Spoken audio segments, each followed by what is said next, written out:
لفظ تصوف اور تصوف کے مادہ اشتقاق کو، تصوف کے مادے کو، مادہ اسے کہتے ہیں جس میں سے کوئی لفظ بنے، جو بھی کسی شے سے بنے وہ جس سے بنتا ہے نا وہ اس کا مادہ ہوتا ہے۔ انسان کا بھی ایک مادہ ہے، اس مادے کو اللہ نے قرآن میں بیان فرمایا ہے۔ یہ آسمان بنا ہوا ہے، اس کے پیچھے بھی مادہ ہے، ہر شے کے پیچھے مادہ ہے، وہ مادہ اس شے کی اصلیت ہوتی ہے۔ حضرت آدم علیہ السلام کو اللہ نے بنایا، اس کا بھی ایک مادہ ہے۔ میں ایک آیت پڑھتا ہوں، سورہ صاد کی یہ آیت ہے، 38 نمبر سورہ ہے، 71 نمبر آیت ہے۔ حضرت آدم علیہ السلام کا مادہ اللہ نے بیان کیا ہے۔ اللہ فرماتا ہے بسم اللہ الرحمن الرحیم، اذ قال ربک للملائکۃ انی خالق بشرا من طین۔ اللہ فرماتا ہے حضرت آدم علیہ السلام کا مادہ مٹی ہے۔ یہ مٹی حضرت آدم کی بناوٹ کا مٹیریل ہے۔ جس شے کی بناوٹ کا جو مٹیریل ہو وہ اس شے کا مادہ ہوتا ہے۔ ہم نے اصل میں تصوف کا مادہ سمجھنا ہے، تو مادہ سمجھانے کے لیے میں نے یہ آیت پڑھی ہے۔ حضرت آدم کا مادہ مٹی، وجہ یہ ہے کہ حضرت آدم علیہ السلام کا نہ تو باپ ہے اور نہ ہی ماں ہے، اس لیے اللہ نے ہمارے باپ کو مٹی سے بنایا۔ ہمارے ابا کس چیز سے بنے؟ مٹی سے۔ آدم ہمارے ابا ہیں، ابو البشر حضرت آدم۔ لیکن ایک بات یاد رکھنا، یہ جو مٹی ہے نا، دس از بیسک مٹیریل آف حضرت آدم۔ The tin is the basic manufacturing material of حضرت آدم۔ The tin is the basic raw material۔ raw material بھی مادے کو کہتے ہیں۔ یہ raw material، ہمارے ابا مٹی سے بنے، ہمارے ابا مٹی سے بنے، اس میں کوئی شک بھی نہیں ہے، ہمارے ابا کا بیسک مٹیریل مٹی ہے۔ اچھا چلو، اگر حضرت آدم چونکہ ہمارے ابا ہیں، یہ ان کا مادہ میں نے پڑھا ہے، تو آپ کا مادہ پڑھیں، ہمیں بھی تو اللہ نے بنایا، تو مولا ہمارا مادہ کیا ہے؟ اللہ فرمایا تیرا مادہ یہ سورہ دہر میں ہے، 76 نمبر سورہ ہے، اور دوسری آیت ہے۔ ارشاد ہے بسم اللہ الرحمن الرحیم، انا خلقنا الانسان من نطفۃ امشاج and we create the man with mix sperm drop. ہم نے تمہیں پانی کے گندے ملے جلے قطرے سے بنایا۔ ہمارا بیسک مادہ پانی، ہمارا را مٹیریل گندا نطفۃ امشاج، جسے قرآن نے بیان کیا ہے۔ معلوم ہوا ہم بنے پانی کے، ہمارا ابا بنا مٹی کا، ہمارا بیسک مٹیریل پانی، ہمارے باپ کا بیسک مٹیریل مٹی۔ قرآن بتا رہا ہے کہ بننے میں ہم تو اپنے ابے جیسے نہیں، جب ہم اپنے ابے جیسے نہیں، ہم زہرا کے ابے جیسے کیسے ہو جائیں؟ تو میں گزارش یہ کر رہا تھا کہ ہم تصوف کا مادہ اشتقاق دیکھ رہے تھے۔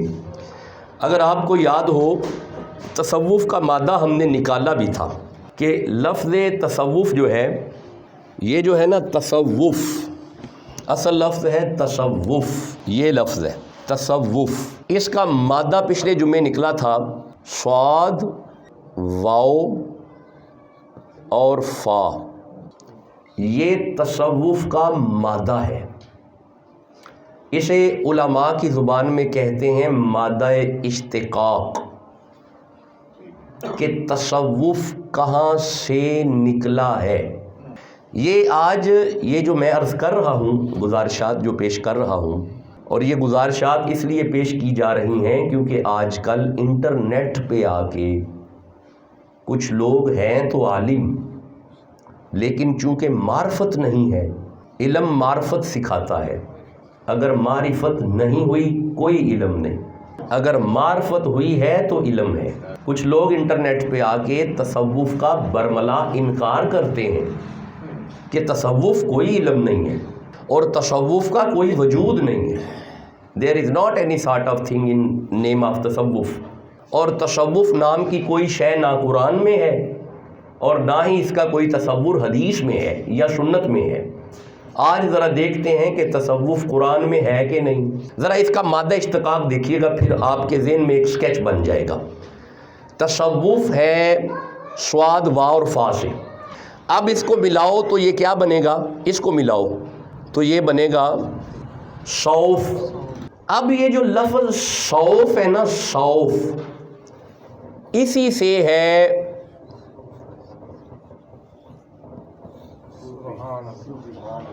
صوفی.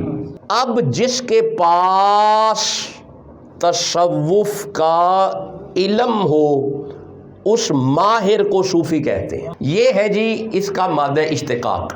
اب آئیے تھوڑا اسے لغت سے دیکھتے ہیں کہ لغوی اعتبار سے علماء لغت نے اس تصوف کے متعلق کچھ لکھا بھی ہے کہ نہیں.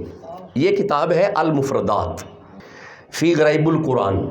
یہ علامہ راغب اصفہانی کی کتاب ہے. لغت کے اعتبار سے اسے لکھا گیا ہے. اس کتاب میں قرآن کے سارے لفظ موجود ہیں اور یہ کتاب قدیم کتاب ہے. یہ تو آج کل خیر یونیورسٹیز میں تو اس کا ہے رجحان، علماء کے پاس بہت کم یہ ملتی ہے.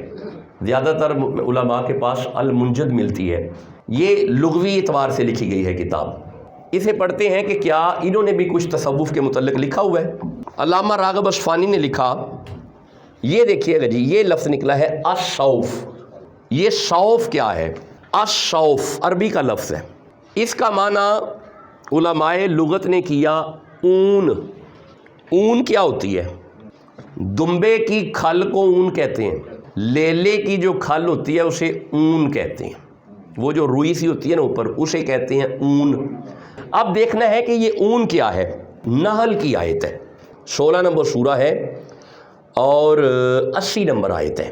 اللہ فرماتا ہے بسم اللہ الرحمن الرحیم وَمِنْ أَصْوَافِهَا، اور ان کی اون، وَأَوْبَارِهَا، اور ریشم، وَأَشْعَارِهَا، ان کے بال، وَأَثَاثًا وَمَتَاعًا إِلَىٰ حِینٍ، دیگر سامان اور دیگر چیزوں کے لیے مفید ہے. ان کی اون. اب اون کس کا ترجمہ ہے؟ اسوافیہا.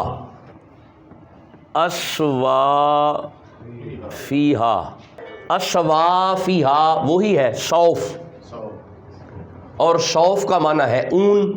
اب یہ اون کیا ہے؟ یہ اس اون کا ذکر کیوں آ رہا ہے؟ یہ اون کیا ہے؟ اب آئیے علماء لغت سے پوچھتے ہیں کہ بھئی اون کی کیا کہانی ہے، اون اسے کیوں کہا گیا ہے. تو یہ یہاں پہ لکھتے ہیں کہ اصل میں یہ جو صوفی لوگ تھے نا، یہ ایک خاص قسم کا لباس پہنتے تھے. وہ لباس اونی لباس ہوتا تھا. اس اونی لباس کی وجہ سے انہیں صوف کہا گیا اور اسی صوف کی وجہ سے انہیں صوفی کہا گیا. اچھا، جہاں پہ انہوں نے یہ معنی کیا ہے نا، یہاں پہ ایک اور معنی اور بھی ہے. یہ لکھتے ہیں کہ یہ جو صوف ہے نا، صوف کو صوفیاء کی طرف منسوب کیا گیا ہے لباس کی وجہ سے. دوسری وجہ یہ ہے کہ یہ صوفی لوگ اس لیے صوفی کہلاتے تھے کیونکہ یہ ہر وقت عبادت میں مشغول رہتے تھے. اسی صوف پہ حضرت داتا صاحب نے بھی کچھ لکھا ہے. یہ میرے پاس مقالہ ہے PhD کا، یہ میری یونیورسٹی میں کرایا گیا ہے. یہاں پہ داتا صاحب کے اقوال اکٹھے کیے گئے ہیں لفظ صوف کے متعلق. یہ دیکھیے گا جی، صاد وا اور فاؤ، یہ لکھتے ہیں کہ یہ صوف اصل میں ہوتا یہ تھا، صوف سے ہے صوفی اور صوف سے ہے صفا. صفا ایک نئے لفظ کا اضافہ ہوا ہے، لفظ سامنے آیا ہے صفا. یہ لکھتے ہیں کہ صفا اصل میں حاجیوں کو عرفات سے پار کرواتے تھے اور انہیں منات تک لے جاتے تھے، اور یہی لوگ حاجیوں کو کعبے کا طواف کراتے تھے. یہ جو صوفی تھے نا، صوفی یہی سے ہے صفا، اور یہ صفا بھی ہے صوف سے. یہ ان کا کام تھا کہ بندوں کو عبادت کرواتے تھے۔ معلوم ہوا کہ آج یہ ایک نئی چیز سامنے آئی ہے کہ یہ لوگ اصل میں بندوں کو کعبے کا طواف کراتے تھے، اور یہ لوگ دنیا چھوڑ کے عبادت کرتے تھے۔ یہ لکھا ہوا ہے، یہ سامنے لکھا ہوا ہے، اور یہ بات داتا صاحب لکھ رہے ہیں۔ اور اسی وجہ سے ان لوگوں کو صوفی کہا گیا، اور ان کے پاس جو علم ہوتا تھا نا، اس علم کو علم تصوف کہتے ہیں۔ اچھا، اب ایک اور لفظ میں آپ کے سامنے رکھنے لگا ہوں۔ ایک لفظ آپ نے بڑی دفعہ سنا ہوگا، یہ ذرا دیکھیے گا۔